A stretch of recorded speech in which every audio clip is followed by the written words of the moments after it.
Welcome back to Briggs on Books, our international talk show. Let's see, we started today with authors in Indiana, South Carolina, Seoul, South Korea. Now we're going all the way to the other end of the world to an author from a very exotic place. Let's welcome David B Roundsley. Where are you, David? I'm in Benicia, California. That's somewhere in the Bay Area? Yes, it's out by Vallejo. Oh, by East Vallejo, Bay. yeah. And Yes. now you started your life in L.A.,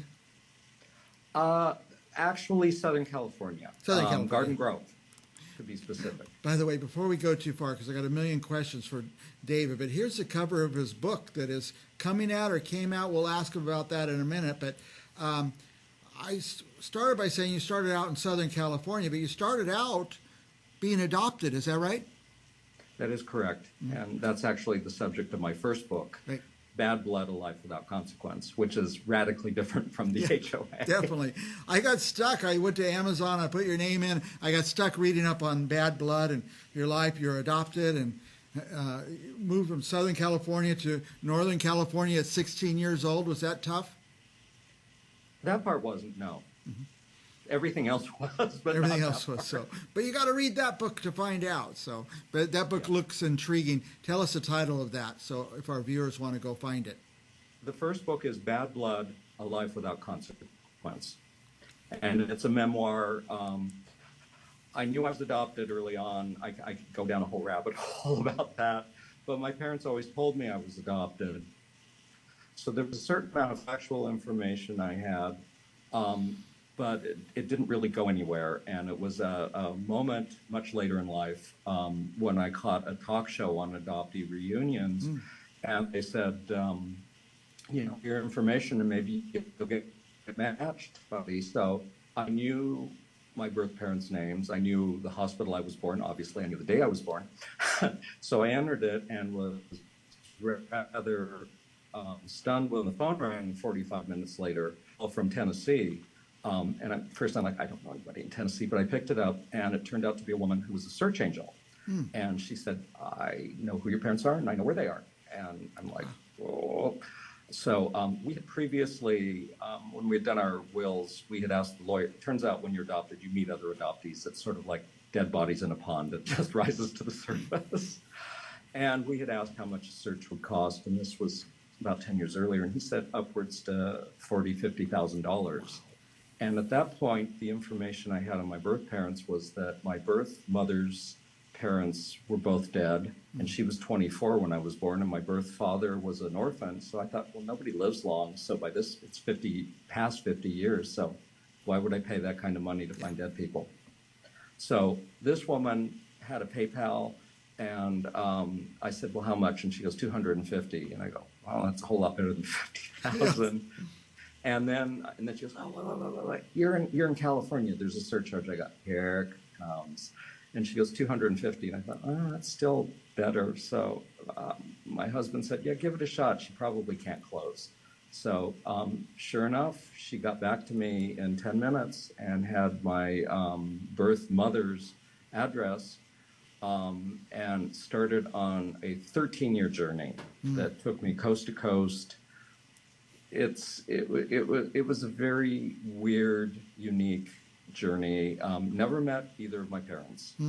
My mother had died 18 months previous to my finding her, and my birth father refused to meet me and had passed before I had a chance. Wow. But I ended up becoming friends with 2 out of 4 of his ex-wives and met 4 half-siblings and met an amazing group of people who were all shockingly open, and I guess because I was an old man by that point, they didn't sugarcoat things and were very blunt.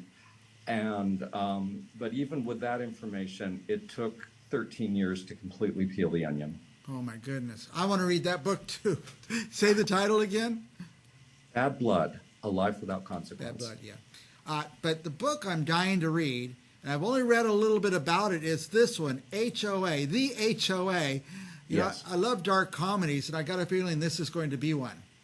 Yes. Yes. Lived in a couple, actually more than a couple of homeowner associations. And I noticed by our second go round, there's a very different mindset to neighbors and residents in a homeowners association versus living in a standalone home or even an apartment. People tend to get possessive and ownership of area above and beyond their own area. They sort of, and certain personality types tend to gravitate toward homeowner boards. And HOAs, generally you say it and everybody kind of, you know, they don't have a good rap. Yeah. But it's really not the HOA itself that's bad, it's the people involved. And what I tried to show through the various interpersonal relationships was a good majority of people move into HOAs and it's like, don't know, don't care, life functions. But there's a small group of people that like, yeah, I want to get in there. I'm gonna run this thing. I'm gonna make it right. And that's fine until the point when it's not right. Yeah. And things happen, and suddenly, it's always when things happen that suddenly everybody's like, what's going on? Who are these people? Why is this happening? So I also noticed, maybe it's because of the close proximity and because of the connections in an HOA versus an apartment or a standalone home, you got to know your neighbors a whole lot more than you normally would, and discovered a lot of weirdness, quirkiness, just a lot of very, at the time were quite funny, but later on in point, extremely funny. And so trying to underscore the interpersonal relationships, the situations that arose. And not only that, but when you go to meet people, you're at a cocktail party, you're at a gathering, and suddenly HOAs come up, everybody starts sharing their horror They all have a stories. story. Oh my God, everybody's like, oh, wait, let me tell you. So this was gathering, picking, and then kind of, as one of my editors pointed out, it's fiction. Make it fictional. So I picked up grains, threads of things that I had heard, experienced, and extrapolated them into what I hopefully think will be an amusing, engaging, and fun story. By the way, you've actually even pictured what some of these characters would look like. You have a picture of the people from the HOA that you sent over. Now, I very much,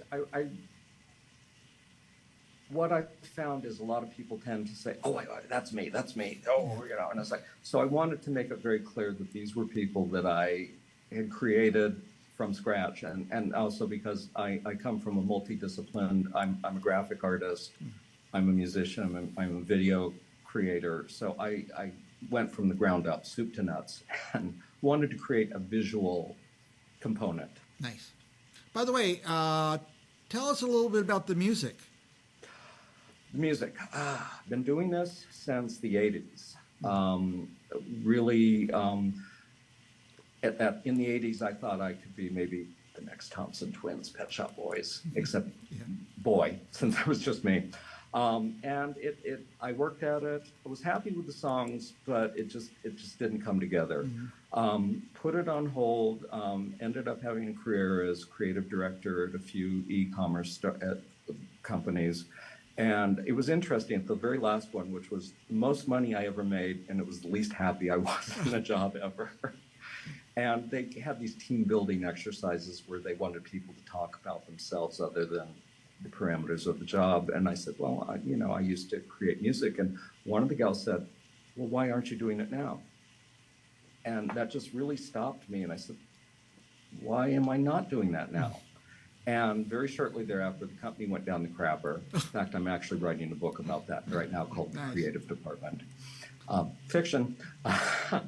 And with part of my severance package, I went out and built a whole new studio, a whole new digital studio. So you're ready to and go. Within 4 years of doing that, I released commercially my first album under the name of Munich Syndrome, Sensual Ambience. And since then, the HOA is my 15th album. And basically this is, as I say, I do multiple disciplines. My mind doesn't really work and I'm just going to write, I'm just going to paint, I'm just going to do music. I'm always doing multiple things throughout the day. And so the HOA album is a companion piece, which I actually also did for Bad Blood. And Bad Blood is much more literal with its companion component than the HOA, but it's moods.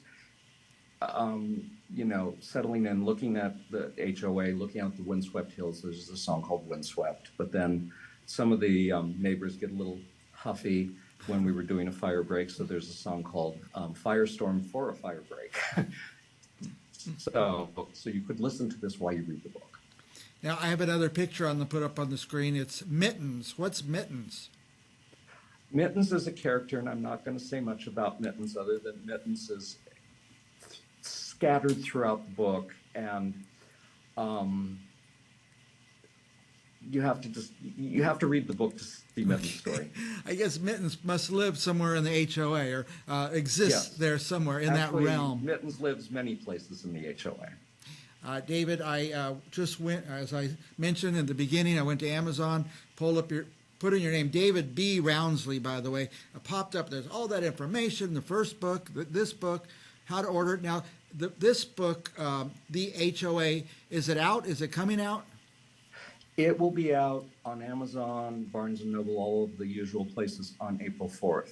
Okay. Right now, it is available directly from my publisher, Ingram Spark. There are links on my website, dbrdesign.com. And actually, you save $3 over Amazon's price if you order directly through the publisher. So, whenever I could order directly, I like to do that. I feel like it's better for the author. And it is. Amazon takes a shockingly large cut of the pie. I'm self-published, which I kind of learned some of the lessons because I'm self-published with the music as well. Yeah. And the music industry was the canary in the coal mine for publishing because that all got devalued hideously. Yeah. And it's creeping into now books and movies and everything else. And learning what your take is, it's not a moneymaker. Yeah. David, we went past time, but I could talk to you all day. You're a great person to interview. I really appreciate that. Any last thoughts for our viewers? I check out the book. I think it's funny. I hope it's funny. I laughed when I reread it. I think it's enjoyable. Check out Bad Blood if you're interested in DNA searches and the possible things you find lurking under the carpet. And check out my music at munichsyndrome.com. I've got a whole lot of music from dance to down-tempo to atmospheric to ambient. Nice. Very good. All right, David B. Roundsley, I appreciate your time. I want to talk to you again because you're a fun interview. Well, thank you, Mike, and thank you for having me. All right, we'll be back with more authors right after this. Thank you very much.